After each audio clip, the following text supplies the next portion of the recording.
Hi guys, তোমরা সবাই কেমন আছো? আমি পূজা, আমি খুবই ভালো আছি। আমি বাবুন, আমি খুব ভালো আর আছি। সেরকমই ধরনের ভিডিও নিয়ে এসেছি যেটা দেখলে তোমাদের, বিশেষ করে আমাদেরও অনেক মাইন্ড ফ্রেশ হয়ে যাবে, অনেক কিছু জানতে পারবো আর হ্যাঁ, সঠিক পথে আসতে শিখবো। একদম। আর খুব সুন্দর একটা ভিডিও, কারণ এমন একটা জিনিস দাজ্জাল শুনলে আমাদের গায়ে আগে কি বেশি কাটা দিয়ে মানে উঠতো। জিনিসটা কি, হ্যাঁ, সেই বিষয়টা জানার একটা কৌতূহল থাকে।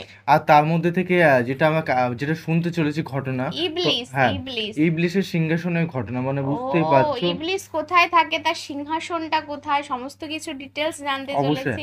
আর মিজানুর রহমান আজাদ সাহেবের ভিডিও বুঝতেই পারছো, ওনার কথাগুলো এমন ভাবে গুছিয়ে, এমন পয়েন্টে মানে পয়েন্টে। শুধু শুধু তো আর সেরা বক্তা হয়নি, তার কিছু বিশেষ গুণ আছে। সেরা সেটা বলা চলে না, সেটা যাদের মধ্যে যেটা হ্যাঁ, সেরা। সেটা কিন্তু আমরা দেখতে চলেছি একদম। তার কথাবার্তার মধ্যে আর দিয়ে। ইবলিসের সিংহাসনটা অ্যাকচুয়ালি কি মানে কি বোঝাতে চেয়েছে মানে অবশ্যই। সে কোথায় থাকে, হ্যাঁ, তার বংশ বিস্তার কেমন করে করে, মানে সে পরিচালনা কি করে করে, সমস্ত কিছু একদম। দেখতে আর চলেছি। ইবলিস যে ভয়ঙ্কর একটা হ্যাঁ, মানে যেমন আমাদের মধ্যে রাজামন্ত্রী থাকে, সেরকম হচ্ছে শয়তানের শয়তানের রাজা। রাজা হচ্ছে হ্যাঁ, ইবলিস। একদম। অবশ্যই ভিডিওটি দেখবো, আর মেইন ভিডিও তোমার ডিসক্রিপশন বক্সে পেয়ে যাবে, ওখান থেকে তোমার চেক আউট করতে পারো। তো চলো গাইস, আজকে ভিডিওটি শুরু করা যাক। ইবলিস তার সিংহাসন গেড়েছে সাগরের উপরে। ইবলিসের সিংহাসন কিসের উপরে? বিশাল বড় সাগর আর মহাসাগরের উপরে ইবলিস শয়তান তার সিংহাসন নিয়ে বসা। প্রতিদিন সকালবেলায় শয়তানগুলোরে মানব রাজ্যে পাঠিয়ে দেয়, যা তোরা মানব রাজ্যে চলে যা, যে মানুষকে ওয়াসওয়াসা দেয়, ওয়াসওয়াসা দিয়ে খারাপ কাজ করা। সারাদিন খারাপ কাজ করার পরে কি কি ওয়াসওয়াসা দিল, কি কি খারাপ কাজ মানুষের মধ্যে ঘটালো, সন্ধ্যাবেলায় সব শয়তানে সেই ইবলিসকে বয়ান শোনায়। সন্ধ্যাবেলায় শয়তানগুলো এসে বলে, আমি এক লোককে দিয়ে মিথ্যা কথা বলিয়েছি। আরেক শয়তান বলে, আমি নামাজ কাজা করিয়েছি এক আল্লাহর বান্দাকে দিয়ে। আরেকজন বলে, আমি ওজনে কম দিয়েছি। আরেকজন বলে, আমি সুদের ব্যবসার মধ্যে টাকা লাগানোর ব্যবস্থা করে দিয়েছি। এক একজন এক একটা ওয়াসওয়াসা দিয়ে আল্লাহর মুমিন বান্দাদেরকে ধোঁকা দিয়েছে। এগুলোর ফিরিস্তি এসে সব শয়তানেরা ইবলিসকে শোনায়, কিন্তু কোনো কথাতে ইবলিসের মন ভরে না। কোন শয়তান এসে বলে, আমি তো এমন মদের আড্ডাখানায় নিয়ে গেছি আল্লাহর বান্দাদেরকে, এগুলো নামাজই পড়ে নাই, খালি মদ খেয়েছে। আবার কিছু শয়তান এসে বলে, আমি ক্যাসিনোতে নিয়ে গেছি, ওখানে খালি জুয়া খেলছে। আবার কিছু শয়তান এসে বলে, আমি বাজারের মধ্যে ফরমালিনের এই ওয়াসওয়াসা ঢুকাই দিস। একটার পর একটা শয়তানি ফিরিস্তি তারা ইবলিসকে শোনায়, কিন্তু কোনো কাজে ইবলিসের মন ভরাতে পারে না। একজন এসে বলে, আনা মা তারাকতুহু বাইনার রাজুলি ওয়া ইমরাআতি হাত্তা ফাররাকতু, আমি একজন ইমানদার নারী পুরুষের মধ্যে ঝগড়া লাগায়া ওই ঝগড়া বাড়াতে বাড়াতে বাড়াতে বাড়াতে তালাক পর্যন্ত নিয়ে গেছে। নাউজুবিল্লাহ পড়বেন না? বাবা, শয়তান এবার তার উপর খুশি হয়ে যায়। সব শয়তানগুলোকে ঠেলে ইবলিস এই শয়তানকে কাঁধে তুলে নাচতে শুরু করে দেয়। কারণ মুমিন বান্দার সংসার যদি ভেঙে যায়, শয়তান খুশি হয়ে যায়। আর মুমিন বান্দার সংসার টিকে থাকলে খুশি হয়ে যায় কে? এজন্য নীলফামারীর ভাইয়েরা, ঝগড়া করা যাবে না। দাম্পত্য জীবনকে সুখী করতে চাইলে ঝগড়াকে আমরা নো বলে দিব। ঝগড়া অনেক সময় হবে, কিন্তু এটাকে বাড়তে দেওয়া যাবে না, এটাকে আমরা স্পেস দিব না, ওইখানে থামায় দিতে হবে। রাজি আছেন তো সবাই? আল্লাহ রাসূল সাল্লাল্লাহু আলাইহি ওয়াসাল্লামের ফ্যামিলিতে ঝগড়া হতো। আম্মা জান আয়েশা রাদিয়াল্লাহু তাআলা আনহার সাথে আল্লাহ রাসূল সাল্লাল্লাহু আলাইহি ওয়াসাল্লামের ঝগড়া হতো, হাদিসে পাওয়া যায়। কিন্তু এগুলো ছিল মধুর ঝগড়া, সুন্দর ঝগড়া। সুবহানাল্লাহ পড়ে। আল্লাহর হাবিব বলেন, ইয়া আয়েশা ইন্নী লা আ'লামু ইযা কুনতি আন্নী রাদিয়া ওয়া ইযা কুনতি আলাইয়া গাদবা। ও আয়েশা, তুমি কখন আমার উপর রেগে থাকো সেটাও আমি বুঝি, আবার কখন খুশি থাকো সেটাও বুঝি।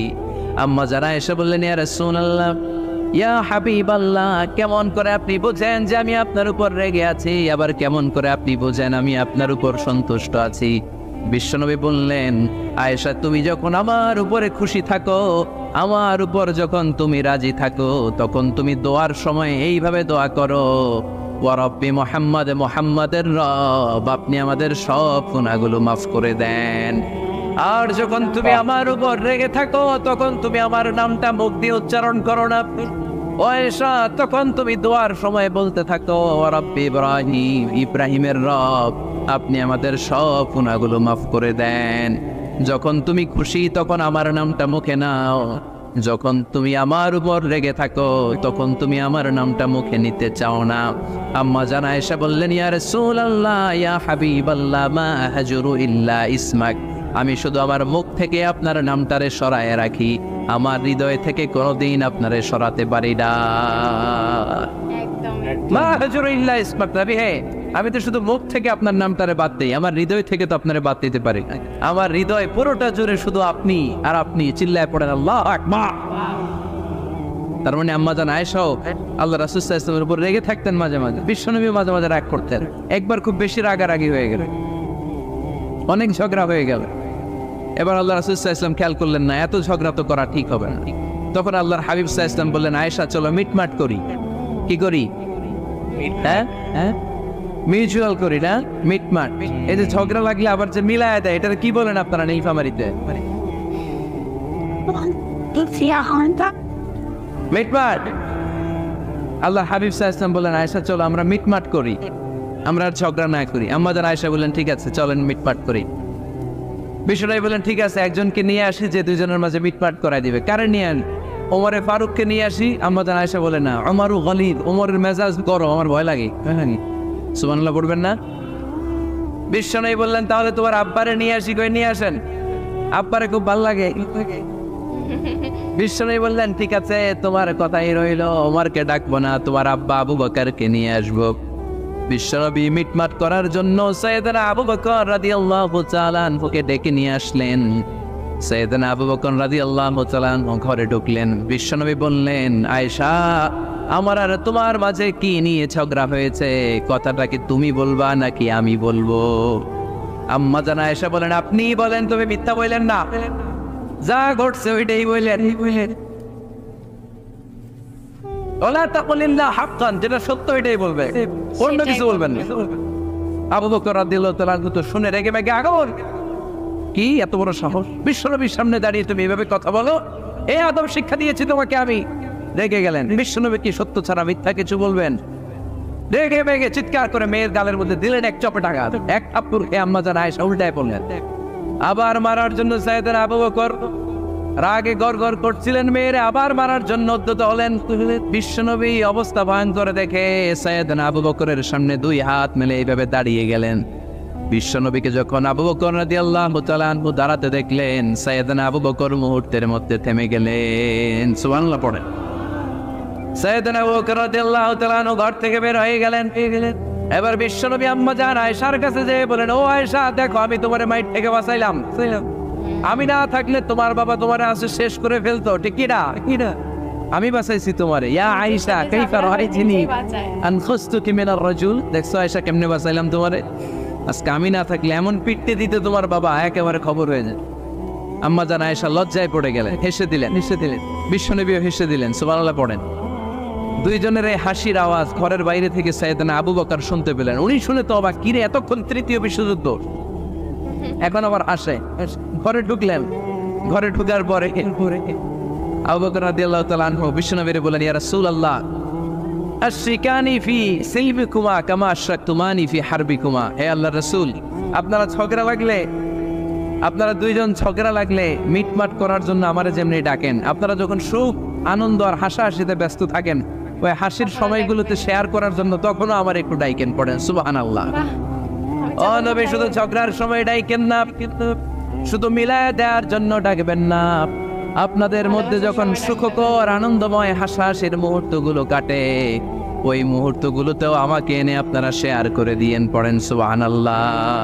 মুসনাদে আহমদ ইবনে হাম্বলের হাদিস। এই হাদিস প্রমাণ করে আল্লাহ রাসূল সাল্লাল্লাহু আলাইহি ওয়াসাল্লামের বড় ঝগড়া হতো স্ত্রীদের সাথে, তবে মধুর ঝগড়া, শিক্ষণীয় ঝগড়া। আওয়াজ করে বলতে হবে, ঠিক কি না? ঠিক, একদম। সেজন্য ঝগড়া হবে, কিন্তু ঝগড়াকে বাড়তে দেয়া যাবে তাহলে দাম্পত্য জীবন সুখময় করতে চাইলে 1 নম্বরে স্যাক্রিফাইস, 2 নম্বরে ঝগড়াকে আমরা কি বলে দিছি আজকে? বলে গেছি ঝগড়াকে কি বলবো? নো। তাসলিমা নামে একটি মেয়ে হারিয়ে গেছে। ওসি সাহেব বলেছেন পিছনে পুলিশের কাছে যদি পাঠিয়ে দিতে পারেন ভালো হয়। ছোট্ট মেয়ে দেখলে জিজ্ঞেস করবেন তোমার নাম কি, যদি বলে তাসলিমা, 6 বছর বয়স, ওকে পাঠিয়ে দিবেন। 3 নম্বর, দাম্পত্য জীবন সুখময় করতে চাইলে দাম্পত্য জীবনের কোনো গোপন কথা কারোর সাথে শেয়ার করা যাবে না। এটা কবিরা কেউ না, এটাকে হারাম বলে ঘোষণা দিয়েছে কে? কি? এটাকে বিষ্ণু বলেছেন আযমুল আমানা। স্বামী স্ত্রীর মধ্যে যে অন্তরঙ্গ মুহূর্ত কাটে, এই মুহূর্তগুলোর কথা কারোর সাথে শেয়ার করা যাবে? নীলফামারীর যুবক ভাইরা চিল্লায় বলে, এগুলো শেয়ার করা যাবে? বিষ্ণু বললেন খবরদার, এটা আযমুল আমানা।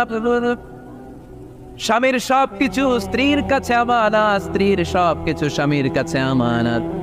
আবার বিষ্ণু বলেছেন, যারা স্বামী স্ত্রীর গোপন দাম্পত্য জীবনের কথা অন্যের কাছে শেয়ার করে দেয়, তারা হলো আশারুন নাস, পৃথিবীর মধ্যে সবচাইতে নিকৃষ্ট মানুষ। এরা নিকৃষ্ট, এদের চাইতে নিকৃষ্ট আর কেউ হতে পারে না। উলাইকা কাল আনআম বাল হুম আদাল। এরা পশুর চাইতেও নিকৃষ্ট, যারা স্বামী স্ত্রীর প্রাইভেট কথা, পার্সোনাল কথা মানুষের কাছে বলে বেড়ায়। আর সিবাহু হারাম, এই গোপনীয় সব কথাগুলোকে অন্যের কাছে প্রকাশ করা হারাম করেছে কে? চিল্লায় বলতে হবে কে? তাহলে খবরদার, নিজেদের দাম্পত্য জীবনের কোনো কিছু অন্যের সাথে শেয়ার করবেন। আমাদের বোনরা অনেক সময় একসাথে বসলে পেটের কথা, পিঠের কথা সব বলে ফেলায়, আছে না নাই? না বোনেরা, সব শেয়ার করলেও আপনাদের দাম্পত্য জীবনের কোনো কথা কখনো কারোর সাথে শেয়ার করতে পারবেন না। 4 নম্বর ফর্মুলা হচ্ছে অহেতুক সন্দেহ পরিহার করতে হবে। অনেক স্ত্রী আছে স্বামীরে খালি সন্দেহ করে, আছে না নাই? নীলফামারীতে এই সমস্যা নাই, আছে? এই যে ভুক্তভোগী পাওয়া গেছে, আছে না নাই? খালি সন্দেহ করে, এই তুমি ওদিকে তাকালে কেন, ওই বেডের দিকে তাকাইলা কেন, এই তোমার মোবাইল দাও, কারে ফোন দিলা দেখি, এই ফেসবুকের পাসওয়ার্ড দাও দেখি কি করছে, দেখি মেসেঞ্জারে কার সাথে চ্যাটিং করছে, আছে না নাই? এই যে অহেতুক সন্দেহ আপনার ফ্যামিলিটারে জাহান্নামের টুকরা বানায় দিবে। আবার অনেক স্বামী আছে স্ত্রীকে খালি সন্দেহ করে, এদিকে তাকালে সন্দেহ করে, ওদিকে তাকালে সন্দেহ করে, বাসায় থাকলেও সন্দেহ, বাইরে গেলেও সন্দেহ, এরকম আছে না নাই? অনেক অহেতুক সন্দেহ, এটা পরিহার করবেন। এই সন্দেহ খুব খারাপ জিনিস। আমি ব্যক্তিগতভাবে অনেক কেস এরকম হ্যান্ডেল করেছি, এসে বলে হুজুর খালি সন্দেহ করে, এটা একটা রোগ। এটা কি আপনার ফ্যামিলিটারে শেষ করেছে। এজন্য অহেতুক সন্দেহ পরিহার করবেন। হ্যাঁ, সত্যি যদি পরকীয়ার কোনো ঘটনা ঘটে থাকে ওটা নিয়ে বসেন, ফেস টু ফেস কথা বলেন, ফ্যামিলি মিটিং করেন, সরাসরি সেটেল করার চেষ্টা করেন। কিন্তু অহেতুক সন্দেহ একটা রোগ, এই রোগ থেকে আল্লাহ তুমি দাম্পত্য জীবনকে বাঁচাও। আমরা আওয়াজ করে পড়বো আমিন। 5 নাম্বার, স্বামী স্ত্রী একে অপরকে আল্লাহর বিধান স্মরণ করায় দিবে। স্বামী যদি ফজরের সময় ঘুমায় থাকে, স্ত্রী ডেকে দেওয়ার দরকার আছে না নাই? আবার স্ত্রী যদি ঘুমায় থাকে, স্বামীর ডেকে দেওয়ার দরকার আছে না নাই? কোন স্বামী যাবে জান্নাতে, তার স্ত্রী যাবে জাহান্নামে, আবার স্ত্রী হবে জান্নাতি, স্বামী যাবে জাহান্নামে। এরকম আমরা চাই নাকি? আমরা যখন জান্নাতে যাব, আমার স্ত্রীর হাত ধরে একসাথে জান্নাতে ঢুকতে চাই, ঠিক কিনা? আবার আমার স্ত্রী যখন জান্নাতে যাবে, সে একা ঢুকতে পছন্দ করবে? এজন্য আমরা দুনিয়াতে যেমনি এক ছাদের নিচে, এক জায়গায়, এক বাড়িতে, জান্নাতেও আমরা এক বাড়িতে থাকতে চাই। আওয়াজ করে বলতে হবে ঠিক কিনা? এজন্য গবেষকরা বলেছে, স্বামী স্ত্রীর ভালোবাসাটাকে তারা বলে লাভ পিরামিড। কি পিরামিড? লাভ পিরামিড। এই ত্রিভুজ আকৃতি। কিরে ভাই? আচ্ছা, লাভ পিরামিড, ত্রিভুজ আকৃতি, ট্রায়াঙ্গেল। আপনারা ত্রিভুজ চিনেন? কথা কয় না। ত্রিভুজের কয় কোণা? 3 কোণা। এই যে এরকম, তাই না? এজন্য স্বামী স্ত্রীর ভালোবাসাটাকে বলে লাভ পিরামিড। উপরে এরকম সমুদ্রের মতো না, উপরে থাকে আল্লাহ, আর ডানে স্বামী, বায়ে স্ত্রী, এই 2 কোণায় স্বামী স্ত্রী, আর উপরের কোণায় আল্লাহ। স্বামী স্ত্রী যদি আল্লাহর আনুগত্যের দিকে যেতে চায়, যতই তারা the couple come to Allah, they come closer to each other। তারা যদি আল্লাহর কাছাকাছি যায়, তারা নিজেরাও কাছাকাছি হয়, ঠিক কিনা? তারা আল্লাহর কাছে যেতে যেতে যেতে যেতে আল্লাহর ইবাদতে যদি একেবারে আল্লাহর কাছে চলে যায়, তারা নিজেরাও কাছাকাছি চলে যায়, ঠিক কিনা? আর তারা আল্লাহর আনুগত্য থেকে যত দূরে সরে, তারা নিজেরাও নিজেদের থেকে তত দূরে সরে পড়ে। চিল্লায় বলেন ঠিক কিনা? ঠিক। লাভ পিরামিড এটা। এজন্য the closer the couple comes to Allah, the closer the couple comes to each other। কাপল স্বামী স্ত্রী আল্লাহর ভালোবাসা নিজের মধ্যে যত গাঢ় করবে, আল্লাহর আনুগত্য যত বেশি করবে, আল্লাহর ইবাদত যত করবে, নিজেরাও তত কাছাকাছি আসবে। আর আল্লাহর যত বলবে, নিজেদের মধ্যে বড় বড় ফারাক করে দিবে কে? তাহলে এই 5টা বিষয় স্বামী স্ত্রীর উভয়ের উপর বর্তায়। এগুলো মেনে চললে দাম্পত্য জীবনকে সুখময় করে দিবে কে? আল্লাহ। এবার আমরা শুনবো আমাদের বোনদেরকে, যে ডান দিকে আমি শুনলাম আমাদের বোনদের বিশাল প্যান্ডেল আছে না নাই? আজকে বোনদের দিয়ে শুরু করি। স্ত্রীদেরকে আল্লাহ কি দায়িত্ব দিয়েছে একটা ফ্যামিলিকে সুন্দর করতে, একটা দাম্পত্য জীবনকে সুন্দর করতে। স্ত্রীর 1 নম্বর দায়িত্ব হচ্ছে she should make a comfort to her husband. স্ত্রীর উচিত স্বামীর জন্য ঘরটাকে প্রশান্তির নীড় বানিয়ে রাখা। কি বানিয়ে রাখা? প্রশান্তির নীড়। স্ত্রী হওয়া উচিত এমন যাকে দেখলে স্বামীর চোখ জুড়ায়, স্বামীর প্রাণ জুড়িয়ে যায়, স্বামীর হৃদয়টা ঠান্ডা হয়ে যায়, ঠিক কিনা? আর স্ত্রীর দিকে তাকালে যদি মেজাজ গরম হয়ে যায়, মেজাজ খিটখিটে হয়ে যায়, ঝামেলা আছে না নাই? ঝামেলা আছে। এজন্য মেহরবানি করে আমাদের বোনরা যারা, এমন কোনো কাজ করবেন না যেটা স্বামীর মেজাজকে খিটখিটে করে দেয়, কারণ আল্লাহ তাআলা আপনাদেরকে তৈরি করেছে লিতাসকুনু ইলাইহা, স্বামী আপনার কাছে গেলেই যেন তার হৃদয়টা প্রশান্ত হয়ে যায়, ঠিক কিনা? অনেক স্ত্রী আছে না জেনে না বুঝে স্বামীর সাথে এমন খিটখিটে মেজাজ দেখায় যেটা স্বামীর জন্য মেনে নেওয়া কষ্টকর। আমি একটা জরিপে পড়েছি, পৃথিবীর অনেক স্বামী স্ত্রীর কারণে হার্ট অ্যাটাক করে মারা যায়। আসলে নাই? হ্যাঁ অবশ্যই। এই তো ভুক্তভোগী পাওয়া গেছে। স্বামীর জন্য একটা ত্রাস হয়ে দাঁড়ায় স্ত্রী, ত্রাস। অনেক স্বামী আছে স্ত্রীর এরকম আচরণের কারণে, অতিরিক্ত প্রেসার ক্রিয়েট করার কারণে স্ত্রীদেরকে ভয় পায়। অবশ্য নীলফামারীর কোন স্বামী তার স্ত্রীরে ভয় পায় না। ভয় পায়? স্ত্রীরে ভয় পান কে কে দেখি?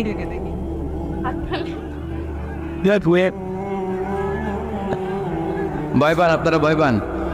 হ্যাঁ, এক অফিসের বড় সাহেব তার স্ত্রীরে খুব ভয় পায়, প্রচন্ড ভয় পায়। তো সে মনে মনে ভাবলো, দেখি আমার অফিসের যারা স্টাফ আছে, ম্যানেজাররা আছে, এরা কতটুকু ভয় পায়, এরা ভয় পায় কিনা। তো একদিন সকালবেলা অফিসের সব স্টাফগুলোর একসাথে দাঁড় করে বলতেছে, এই আপনারা যারা যারা আপনাদের স্ত্রীদেরকে ভয় পান তারা ডান দিকে যান, আর যারা স্ত্রীকে ভয় পান না এরা বাম দিকে যান। অফিসের সব কর্মচারী ডান দিকে চলে গেছে, সবাই ভয় পায়, একজন শুধু বাম দিকে। বাম দিকে কয়জন? ভয় পায় না। আর যারা ভয় পায় এরা ডান দিকে, ডান দিকে সবাই। তো বড় সাহেব ভাবছে, আলহামদুলিল্লাহ আমার অফিসে একজন হইলেও বীর পুরুষ আছে। তো বীর পুরুষের কাছে যে বলে, ঘটনা কি, আপনি মোটেও ভয় পান না? কয়, স্যার প্রতিদিন অফিস করার জন্য যখন ঘর থেকে বের হয় আমার বউ আমারে বলে দেয়, খবরদার সবাই যেদিকে যায় তুমি কিন্তু ওইদিকে যাইবা না। এ তো আরো বেশি ভয়। সবাই যেদিকে যায় তুমি ওইদিকে গেলে খবর আছে। বড় সাহেবকে খবরদার, এটা তো আরো ডরায়, ঠিক কি না? বাহ বাহ বাহ বাহ, কাহিনী পুরো একেবারে চেঞ্জ। আমরা তো প্রথমে ভেবেছি যে উনি ভয় পায় না। আমি তো মনে হচ্ছে বেশি ভয় পাই, ফিল মনে হচ্ছিল না, কি বুঝতে পারছি না। ও ভয় পায়, হ্যাঁ তো বিয়ের আগের থেকে ভয় পায়, বিয়ের পরে কি করবে জানি না। তো গাইস ভিডিওটি ওই প্রসঙ্গটা বাদ দিই, কারণ একদম। ভিতরে চলে গেলে বেশি প্রবলেম হয়ে যাবে। লাস্ট আমাকে কেলিয়ে দিল। হ্যাঁ, তো গাইস মার খেয়ে খুব যাবে। সুন্দর ভিডিও, আর লাস্ট ফিনিশিং বেশি মজা ছিল, এটা বাস্তবতা। হ্যাঁ, একটু মানে গুনসুটি টাইপের ভয় পাওয়াটাই উচিত, ভালোবাসাতে যে একদম। ভয় না পাই, মানে বিশেষ করে হারানোর ভয় না পায় সেই ভালোবাসা কি ভালোবাসা হয়? একদম। তো গাইস ভিডিওটি কেমন লাগলো অবশ্যই কমেন্টে কমেন্টে জানাও। আর জানাও। খুব সুন্দর লাগলো মেজর রহমান আজাদ স্যারের একদমই। ভিডিও, আর চেষ্টা করবো প্রত্যেকটা কন্টেন্ট আনা। আর আজকে একটু আলাদাই ফিল ছিল, আলাদাই, মানে আমি স্বপ্নে ডুবে গেছি আজকে, মানে ঘুমিয়ে বলবো এরকম একটা ভালোই বিষয়। লাগছে, রিল্যাক্স ফিল করেছি। একদম। তো চলো guys, bye bye, tata. Take care.